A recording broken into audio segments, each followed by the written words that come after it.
Alright, so like to preface this, I'm gonna say that this is a story that I wrote a couple years ago, like a pretty short story. So expect ridiculous amounts of edginess.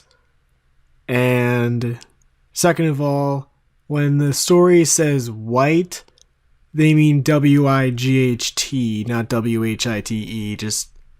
Just letting you know, because it's gonna seem pretty weird if you think about it that way. So yeah, let's get to the story. The land of princes, ruled by night.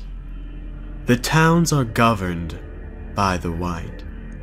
They live like nobles and they speak like reapers, and they rule in a charming melancholy. Their lands are those of the dead, where the souls of the damned dwell within. But these people, these souls, are not evil, their wickedness lost in their gloom. In one such town called Shtrogen, ruled by the white Wretch Shtrogen, a child named Florpleshton lie awake. Like everyone else, he had no memory of his life, or what his name truly was. All he knew was where he now dwelled, and he knew in full that it was truly hell. But he wondered, why me? For what was my sin? Have I trespassed against the divine? Were my hands soaked with blood? Did I claim what was not mine?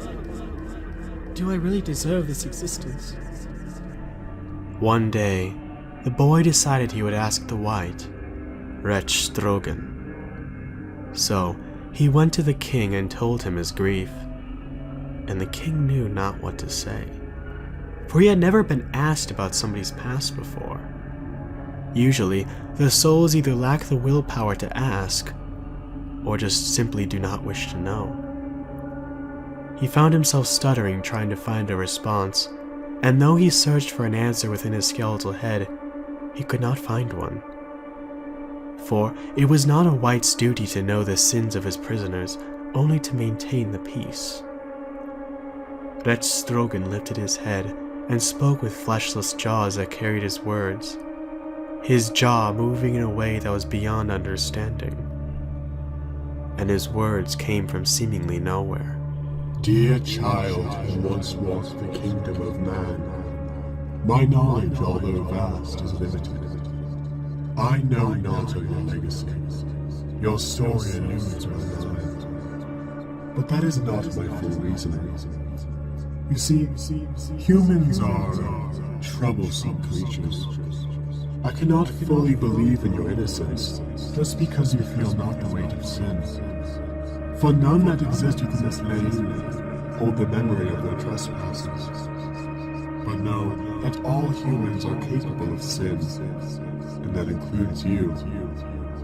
What if I were to tell you of your sins, to remind you of who you once were, only to re-invoke the fires of malice within my breast? What if, remembering who you were would only lead you to sin once again? Wretch Shtrogen bellowed with grim seriousness, hoping to put aside the embarrassment of his ignorance. And the child spoke once again. My king, do these arms look like those of a conqueror? Do they seem as though they could carry a blade that would be destined to spill blood? For these are the hands of a child that could not carry more than half a bucket of tears from the well of shattered bones. Do you truly believe that this heart could carry wickedness within it?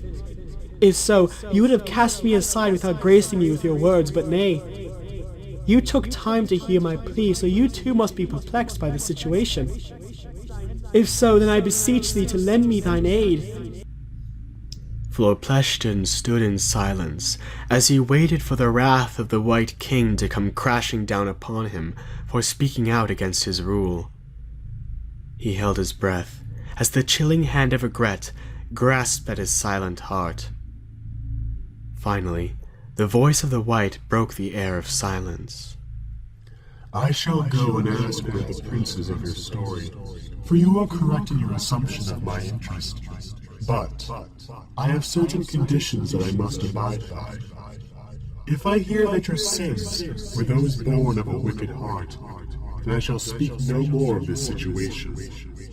But if I happen to hear that you are truly innocent, then I shall return to tell you your story. But I ask that you speak not of my assistance, for this gift is not one I shall grace others with, and shall only invoke envy in those who hear it. The White spoke his last, and began his journey towards the castle of Prince Stoic. Stoic was one of the rulers of the realm, and resided within his obsidian castle in constant watch of the messengers of heaven that dotted the eternal night sky. Wretch Shtrogen walked over the misty plains of Asgrodmichbel, through the glesh forests of gasping trees, and past the bog of divine heresy, until finally the castle of Prince Stoic loomed into view past the fields of violet grass and heavy fog. The owl, Prince Stoic, sat on a perch in his observatory. He turned to look upon the White with eyes that held not a single glimmer of life, and yet held all the fiery knowledge of a demon. The prince opened his great beak and spoke in a voice that reverberated throughout the fabric of reality. Shtrogen, whatever compels you to visit my domain and interrupt my studies? You're the best provide the some entertainment, for I'm wasting time that I could be using to observe and practice. The White proceeded to tell the prince of the situation that he currently found himself in, and the prince listened with keen interest.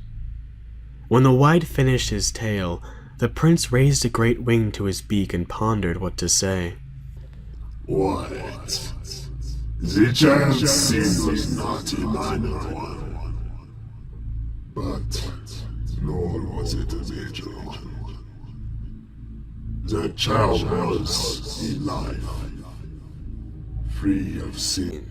The White was taken aback by what he had just heard. He had never heard of a human who was free of sin. Someone like that would belong in the kingdom of saints, not the pit of the damned. But, my prince, if the child was indeed pure, then why, may I ask, is he here in the nether? The prince sighed and stared with melancholy out onto the eternal night sky, and then spoke in a tone that carried a level of fear in it. Hearing a prince of the fallen falter brought a feeling of unimaginable dread upon the White's shoulders.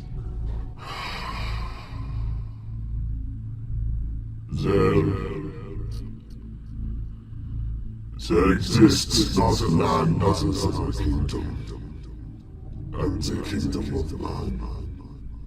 There never has. The salvation appeared and told about is a fabrication. The divine never have existed. It's always just been us, the humans. They learned this to be true thousands of years ago. When we first found one, much like your Wretch, who was free of sin. Upon discovery many others who have met the same fate, we concluded that there was no salvation for them. The entire idea was a lie. It was to keep the mortals from tearing each other apart. Upon that note, the prince requested that the White were to take his leave, and so the White left with a hollow fire burning within his chest.